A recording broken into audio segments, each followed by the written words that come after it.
Hey everybody, amprepairguy.com, 203-892-4119. Also, harbachellectronics.com. Please like, share, and subscribe. So we have another Ameritron Al-811 here. I was waiting on parts. They came a few days ago, a couple days ago. So, needs a new parasitic board, new plate choke, all mods done. Has the diodes for the bias circuit, but needs the bias mod done. These new SO239s, one of them just slips right in and out. It has a little grip, but not much. So I'll replace both. So they use a really short screw, only catches a couple threads of the screw, so the plate choke actually broke. It was sideways. Let's see. So, parasitic boards burnt up pretty bad, black underneath, so I'm going to replace both. Also replace the plate blocking cap. I'll add gas discharge tubes, put a longer screw in, tighten up on, for the plate choke, tighten up on all the hardware.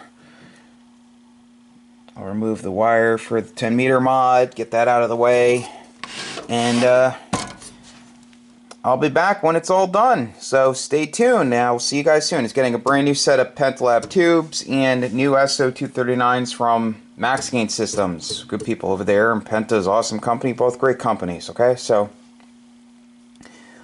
stay tuned. I'll see you guys in a bit.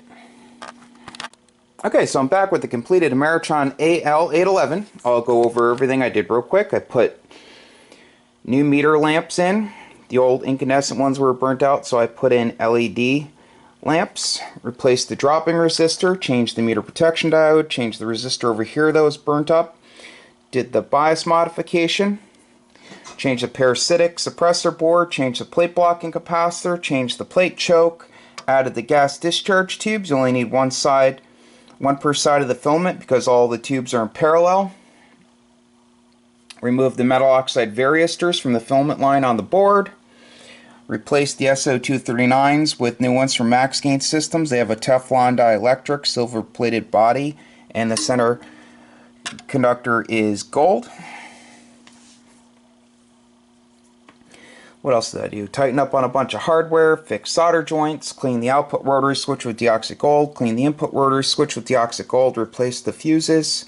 One was open, and that's about it. So I also tested it on all bands. Works as it should. Got a brand new set of Penta tubes. Again, the only way I'll work on an amplifier if it uses 811s is if you put in 572s. They're a direct drop in replacement.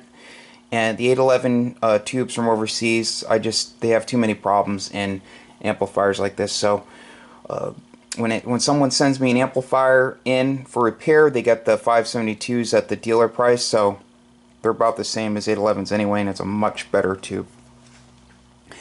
So that's it for the day. If you need an amplifier repaired, feel free to give me a call. Phone number is 203-892-4119. My website's amprepairguy.com, and my other site is harbachellectronics.com. Next amp up will be the AL572. I need to replace the transformer, but I'll go over all that when I do the video. Thanks for watching. Have a great day. 73. Please like, share, and subscribe. I'd really appreciate it.